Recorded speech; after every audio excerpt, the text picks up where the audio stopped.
नमस्कार विद्यार्थी मित्रांनो, मी प्राध्यापक पी.बी. गोळे, मराठा विद्याप्रसारक समाजाचे गुरुवर्य मामासाहेब दांडेकर कला, भगवंतराव वाजे वाणिज्य व विज्ञान महाविद्यालय सिन्नर, FY BCom सेमिस्टर क्रमांक फर्स्ट, चॅप्टर क्रमांक फर्स्ट, लेक्चर क्रमांक 9. मागील लेक्चरला आपण ग्राहकांच्या आर्थिक रक्षणासाठी ग्राहक हिताची जोपासना करण्यासाठी ज्या मार्गदर्शक सूचना आहेत त्या बघितल्या. त्यानंतर ग्राहक उपयोगी वस्तू व सेवांची सुरक्षितता व गुणवत्ता यांच्या मानकाबाबत संयुक्त राष्ट्रसंघाची धोरणं आपण बघितली. आता राहिलेला भाग विविध देशांमध्ये शाश्वत उपभोगाला प्रोत्साहन देण्यासाठी संयुक्त राष्ट्रसंघाच्या मार्गदर्शक सूचना. पहिली सूचना आहे संसाधनांचा परिपूर्ण वापर. आता संसाधन म्हणजे काय, ज्याला आपण इंग्लिशमध्ये रिसोर्सेस असं आपण म्हणतो. संसाधन याचा अर्थ साधने, सोप्या भाषेमध्ये साधने. जसं एखादं शेतकरी कुटुंब असेल तर शेतकरी कुटुंबामध्ये शेतकऱ्याकडे उपलब्ध असलेली जमीन, त्याचं राहण्याचं घर, त्यांच्याकडे असलेली यंत्रसामुग्री, उपलब्ध असलेली घरातील सदस्य व मजूर, विहीर, शेततळे यांना आपण संसाधन असं आपण म्हणतो. आपण बरीच मुलं ग्रामीण भागातील असल्यामुळे मी शेतीचं उदाहरण दिलेलं आहे. तसंच व्यवसायाच्या बाबतीमध्ये देखील व्यवसायाची उपलब्ध असलेली साधन सामुग्री याला आपण संसाधन असं आपण म्हणतो. यामध्ये व्यवसायाची इमारत, जमीन, कर्मचारी असलेले विभिन्न प्रकारची साधनं यांना आपण रिसोर्सेस असं आपण म्हणतो. सरकारने सुरक्षित तसेच वीज व साधनांचा कार्यक्षम वापर करणाऱ्या वस्तू व सेवांच्या उत्पादनाला प्रोत्साहन दिलं पाहिजे. तसेच वाया जाणाऱ्या वस्तूचा पुनर्वापर करण्यासाठी प्रोत्साहन द्यायला हवं. म्हणजे ग्राहक संरक्षणाअंतर्गत देशामध्ये जी अनेक प्रकारची संसाधनं उपलब्ध आहेत, त्याच्यामध्ये वीज, पाणी पुरवठा, रस्ते, वाहतूक यांना संसाधन असं आपण म्हणतो. या संसाधनांना व्यावसायिकांनी प्रोत्साहन दिलं पाहिजे. जसं की मागील लेक्चरला मी सांगितलं की औद्योगिकरणामध्ये एक विशिष्ट भागामध्येच कंपन्यांचं केंद्रीकरण झालेलं आहे. तेथील संसाधनांचा पुरेपूर वापर केला जातो. परंतु ज्या ठिकाणी संसाधनं पडून आहेत, की जसं विशेषतः कोकण भागामध्ये जिथं पाणी मुबलक प्रमाणामध्ये आहे, तिथं औद्योगिकरण झालेलं नाही. काही भागांमध्ये रस्ते आहे, पाणी आहे, वीज आहे, परंतु त्या ठिकाणी औद्योगिकरण झालेलं नाही. मग सरकारची या ठिकाणी भूमिका आहे की या संसाधनांचा परिपूर्ण वापर व्हावा, यासाठी सरकारने प्रयत्न केले पाहिजे. म्हणजेच ज्या ठिकाणी उद्योग नाही तिथं उद्योग स्थापन करून ग्राहकांना आवश्यक असणाऱ्या वस्तू व सेवा उपलब्ध करून देण्याची जबाबदारी सरकारकडे आहे, की जेणेकरून ग्राहकांना वस्तू व सेवा वाजवी दरात मिळू शकेल. कारण की ज्या भागामध्ये उद्योग आहेत, व्यवसाय आहे, तिथं वस्तूंच्या किमती ह्या मिनिमम असतात. परंतु एकदा वस्तूची वाहतूक दूरवर असेल तर वस्तूची किंमत वाढते. त्यामुळे संसाधनांचा परिपूर्ण वापर करून जास्तीत जास्त ठिकाणी वस्तू व सेवांची निर्मिती व्हावी, यासाठी शासनाने प्रयत्न करणं अपेक्षित आहे. दुसरी सूचना आहे हानिकारक प्रक्रियांवर नियंत्रण. विविध प्रक्रियांमध्ये जर वस्तूंचा पर्यावरणासाठी हानिजनक वापर होत असेल तर सरकारने अशा प्रक्रियांवर नियंत्रण ठेवायला हवे. धोकादायक वस्तूंचे शास्त्रीय विश्लेषण करून त्यांच्या वापरावर मर्यादा घालणं आवश्यक आहे. आता अशा काही वस्तू किंवा सेवा असतात, या वस्तू किंवा सेवा तयार केल्यानंतर जे पर्यावरण आहे या पर्यावरणाची हानी होत असते, किंवा काही वस्तूंच्या प्रक्रिया करत असताना मोठ्या प्रमाणावर दुर्गंध येतो, प्रदूषण निर्माण होतं.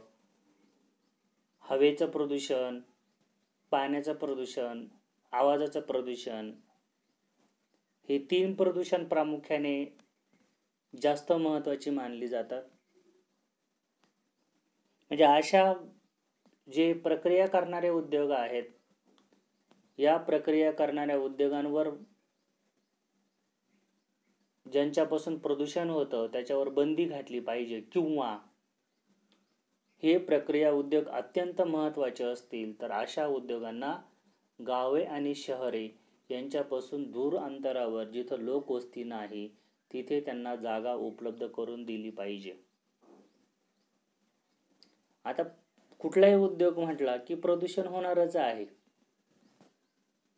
मग हे प्रदूषण होऊ नये यासाठी त्या उद्योगाची देखील जबाबदारी आहे व प्रदूषण झाल्यानंतर प्रदूषण कमी करण्यासाठी प्रतिबंधक उपाययोजना जसं की झाडं लावणं, आवाज होत असेल तर जिथं आवाज निर्माण होतो तिथं सायरन, त्याला आपण सायलेन्सर लावणं. त्याचबरोबर जल प्रदूषण होत असेल तर त्या ठिकाणी जे वॉटर आहे, वॉटर हार्वेस्टिंग करून जे खराब पाणी ज्याला आपण म्हणतो त्या हवेमध्ये सोडलं पाहिजे, किंवा नदींमध्ये पाणी सोडत असताना पाणी शुद्ध करून सोडलं पाहिजे.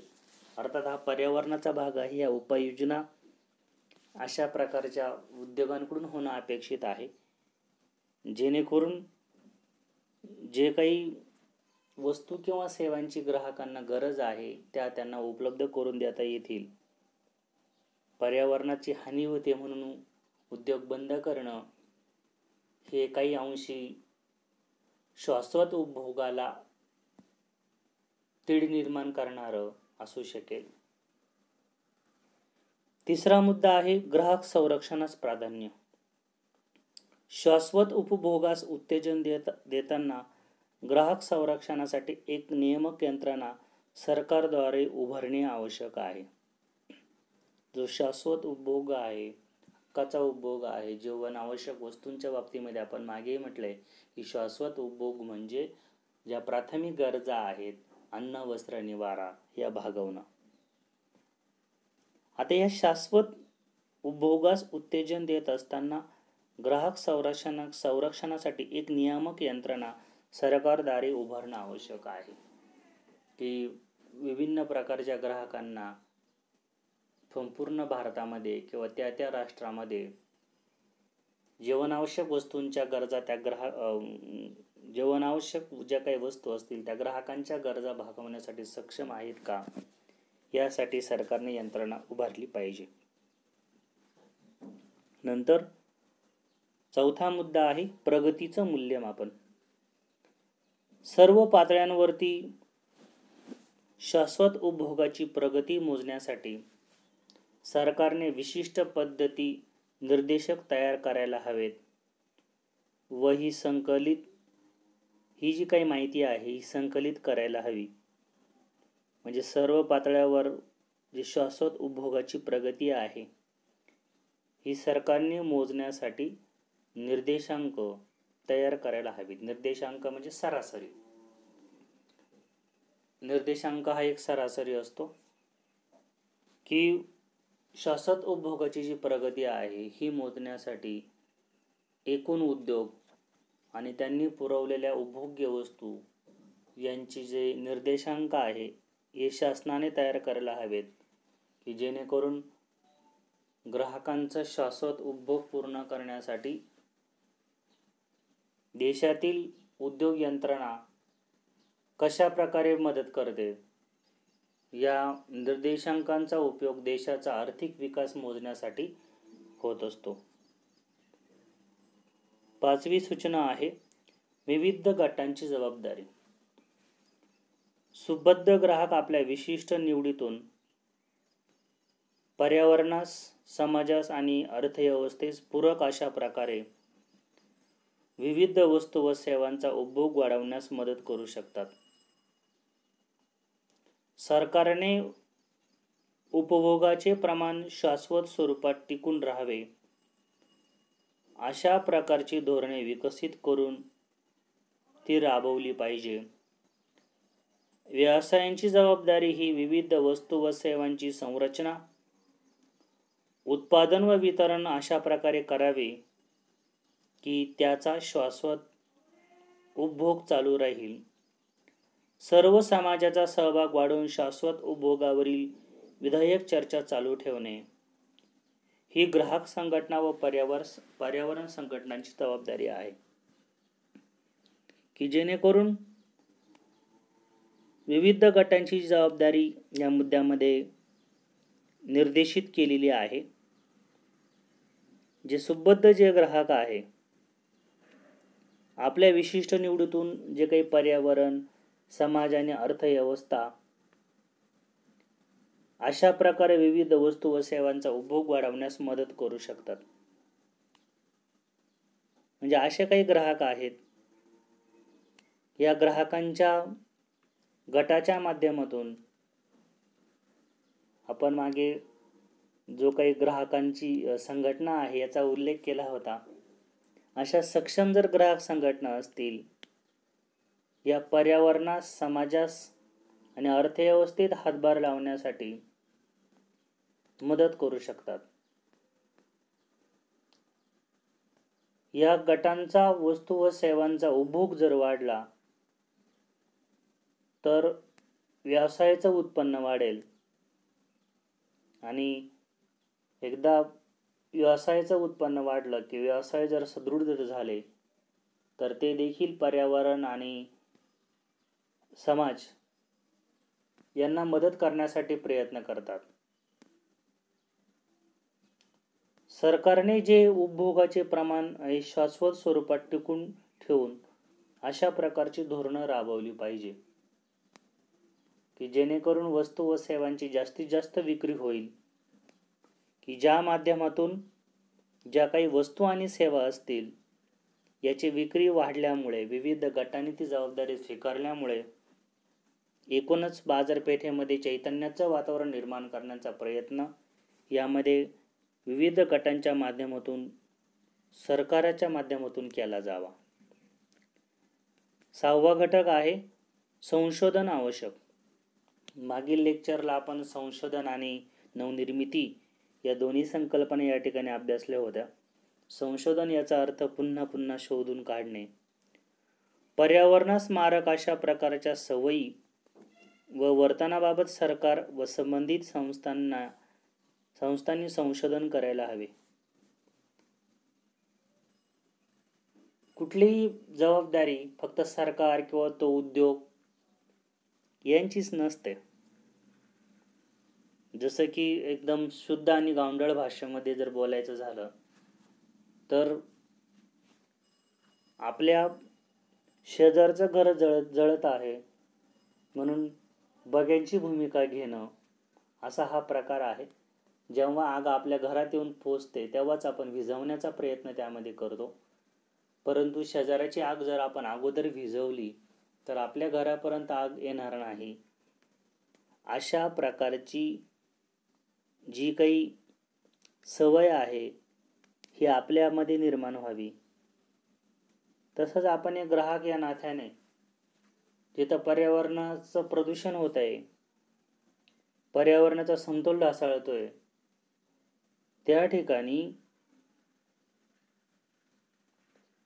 स्वतः ग्राहक या नात्याने किंवा आपण एखाद्या संघटनेमध्ये काम करत असेल, ग्राहक संघटनेमध्ये आपण स्वतः प्रयत्न केला पाहिजे, की जसं की शेतकऱ्यांनी आपल्या शेताच्या बांधाला झाडं लावणं, जिथं ओहळ असतील तिथं झाडे लावणं, जेणेकरून प्रदूषण थांबण्यास मदत होईल.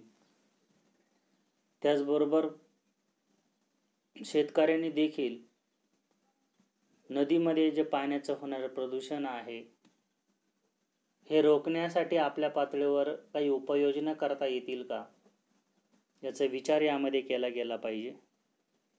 यासाठी संशोधन आवश्यक आहे की आपण या देशाचे, या समाजाचे एक जागरूक नागरिक आहोत. या दृष्टीने आपण प्रयत्न केला पाहिजे. पुढील मुद्दा आहे सुरक्षितता, प्रमाणे व मानके यांचा विकास. मागील लेक्चरला आपण 4 मानके अभ्यासली, ज्याला आपण स्टँडर्ड असं आपण म्हणतो. सरकारने विविध वस्तू व सेवांसाठी राष्ट्रीय तथा आंतरराष्ट्रीय सुरक्षितता प्रमाणके व मानके यांच्या विकासाला व वापराला उत्तेजन द्यायला हवं. अर्थात अशा मानकांमुळे आंतरराष्ट्रीय व्यापारात एकतर्फी अडथळे येऊ नयेत. सरकार जे आहे, या सरकारने अनेक जे 4 प्रकारची मानके या ठिकाणी आपण बघितली. या मानकांच्या माध्यमातून राष्ट्रीय आणि आंतरराष्ट्रीय पातळीवरती समान स्वरूपाची मानकं तयार करता येईल का, याचा विचार या ठिकाणी करावा, याचा अभ्यास या ठिकाणी करावा, जेणेकरून अशा मानकांचा विकास करता येईल किंवा त्यांच्या वापराला उत्तेजन देता येईल. अशा प्रकारची भूमिका या ठिकाणी शासनाच्या माध्यमातून घेणं अपेक्षित आहे. 8वा आहे पर्यावरणपूरक तंत्रज्ञानाचा विकास. पर्यावरणपूरक उत्पादने व तंत्रज्ञानाचा विकास करून सरकारने सार्वजनिक व खाजगी संस्थांद्वारे अश्वस्त जे उपभोग आहे याचं प्रमाण कमी करायला हवं. आता इथे एक शब्द माझ्याकडून चुकलाय बोलताना. अशाश्वत उपभोग म्हणजे काय की असे काही उपभोग्य वस्तू आहेत की ज्या उपभोग्य वस्तूंचा मानवासाठी उपयोग नाही किंवा या उपभोगामुळे जे संसाधनं आहेत यांचा ऱ्हास होतो. साधारणपणे अनेक प्रकारच्या वस्तू, जसं की नशिल्या वस्तू, दारू, सिगारेट, चरस, गांजा यांचा वापर, किंवा याच्यामध्ये आपण अजून एक मुद्दा इन्क्लूड करू शकतो की अनावश्यक वस्तूंची खरेदी. घरामध्ये माणसं असतात 4 आणि मोटरसायकल असतात 10, कार असतात 5, म्हणजे 4 माणसांसाठी 15 गाड्या. याने काय होतंय, मागणी वाढली की किंमत वाढते. या अशा लोकांच्या मोठ्या मागणीमुळे वस्तूंच्या किमती वाढतात. असा जो अशाश्वत उपभोग आहे याचं प्रमाण कमी करता येईल का, याकडे शासनाने लक्ष दिलं पाहिजे. नंतर 9 नंबरचा मुद्दा आहे सरकारी धोरणे. विविध प्रकारचे नियम, आर्थिक व सामाजिक प्रणाली, जमिनीचा वापर, वाहतूक, ऊर्जा व गृहबांधणी क्षेत्रांविषयीचे नियम, उपभोगाच्या रचनेबाबत संवाद वाढवण्यासाठी माहिती उपक्रम, उपभोगात संतुलन निर्माण करणाऱ्या सरकारी सवलती, अशा साधनातून सरकारने उद्योग व नागरी समाजातील संबंधित संस्थांशी सहकार्य करून विशिष्ट धोरणे अंमलात आणायला हवी की जेणेकरून विविध प्रकारचे जे काही नियम असतील, आर्थिक व सामाजिक प्रणाली असेल, वाहतूक, ऊर्जा, गृहबांधणी क्षेत्र, उपभोगाच्या रचनेबाबत संवाद वाढवणं, उपभोगात संतुलन निर्माण करण्यासाठी सरकारी सवलतीच्या माध्यमातून सरकारने उद्योग व नागरी समाजातील संबंधित संस्थांना सहकार्य करून विशिष्ट धोरणे अंमलात आणायला हवी. म्हणजे शासनाच्या माध्यमातून विभिन्न प्रकारची जी क्षेत्र आहे या क्षेत्रांचा वापर हा संपूर्ण समाजासाठी सर्वसमावेशक करता येईल का याचा प्रयत्न करावा. जसं की गृहबांधणी म्हणजे घर. काही लोकांना घरामध्ये माणसं 4 आणि घरे असतात 5. काही लोकांना राहण्यासाठी घर नाहीये. अशी अनेक प्रकारची